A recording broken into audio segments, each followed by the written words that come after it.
Do you want to improve your PvP skills, or you are just starting out and want to know what tips pros use? If so, this is the right video for you. We are gonna talk about everything you need to know to win your next PvP fight. So let's get right into it and start with the basics.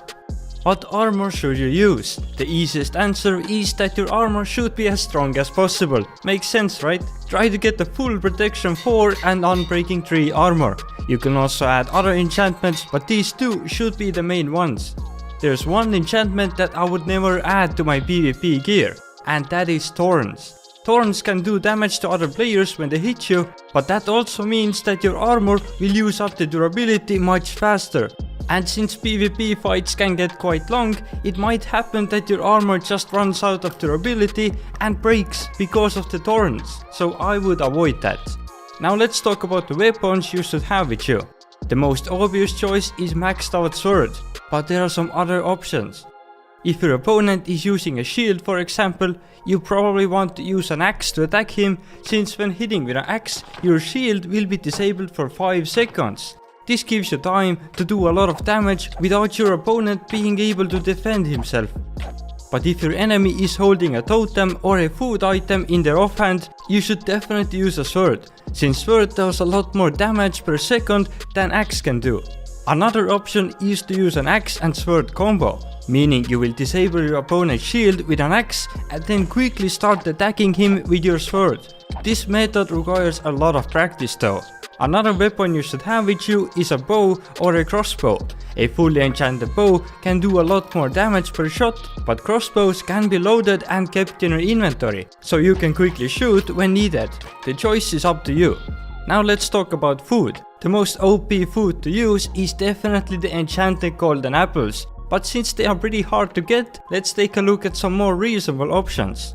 Next up in the line are the regular golden apples. These are a bit easier to get and also do a good job with healing you when needed. But there's also something a bit different and interesting. The suspicious stews. Every suspicious stew gives you different effects when you eat them. For example, making a stew with iDexy will give you the regeneration effect when eaten. Here is also a list of all the positive effects the suspicious stew can give you. Moving on, let's talk about some other useful stuff you should have in your inventory. The first thing is ender pearls. These can come super handy when you start to get low on food and want to escape, or just want to regenerate some health. Also, when your opponent gets far away, you can easily teleport to them with the ender pearls. Next up, flint and steel or a lava bucket. These are also pretty useful when you don't have fire aspect on your sword. It's easy to get stuck in lava and lose your health, so make sure not to get stuck yourself. Another pretty OP thing is the totem.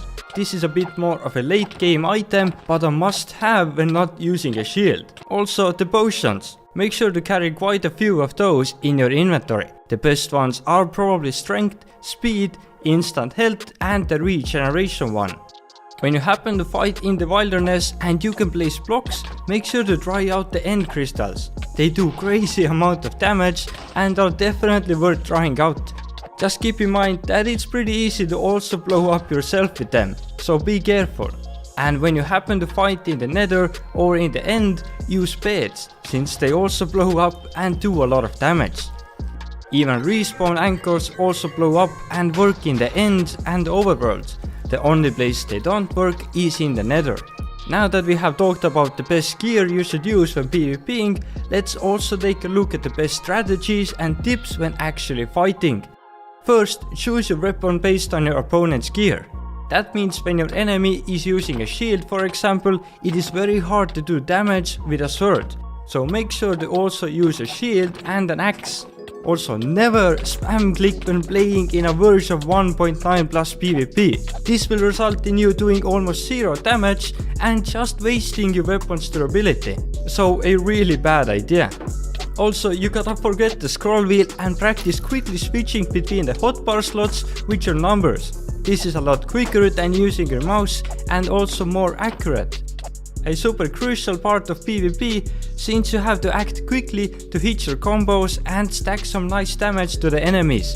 A good example of this is when you're trying to use the crystal, since the damage is calculated based on your feet and you have to hit your enemy up in the air. How it works is that you place down an obsidian block and an ender crystal on top of it, and also click on it to make it explode. And you need to do all of this while your opponent is still in the air. You will take very little damage with good armor, and since your legs are not on the same level as the crystal. Pulling this technique off requires quite a lot of practice though. Another key thing when PvPing are the critical hits. A critical hit is made when punching someone while falling down. A pretty easy thing to do is just killing mobs, but a bit harder when fighting another player. So try to always hit criticals when PvPing, they do a lot more damage. Another tip is to try to hit combos. A combo is when you hit your opponent many times in a row without them being able to hit you back even once. This will throw them off their pace and they will start to panic, giving you an edge. Next up, try to use the environment to your advantage. For example, when fighting in the mountains, try to push your opponent off the cliff. Or when you see a lava lake nearby, try to kick him in there. Be aware of your surroundings and it might help you in the fight. Before we talk about the movement, the last tip is to train your aim. And a lot of training. Connecting your hits is a lot more important than just spamming your potions. But now let's talk about the movement. The first and the most important thing is to always stay moving. Never just stand in one place. Moving left and right constantly while fighting makes it a lot harder for your opponent to hit you, and you have a lot better chance of actually winning the fight. It's also a lot easier to hit someone first when you are running directly at them, instead of waiting for them to attack you. So next time when possible, be the more aggressive one, and you have a lot better chance of connecting the first hit. As important as being aggressive is, it is also good to know when to back off, eat and regain some health. Being cautious can save your life, since you never actually know how much health your enemy has left. Unless you are playing in a server that shows the other people's health, of course. So don't be scared to back off when needed. Next up, when fighting somewhere on an uneven ground, keep in mind that the low ground is your friend. As you can see in this example, I can't hit Robin from up here, and he can easily still hit me. This might seem odd at first, but when you think about it, it makes sense. The distance from my head to his head is longer than the distance from his head to my feet, and thus he doesn't have to reach as far to hit me. Another super useful thing is to W tap when fighting. Let me explain. The first hit when sprinting gives a lot more knockback than the next ones.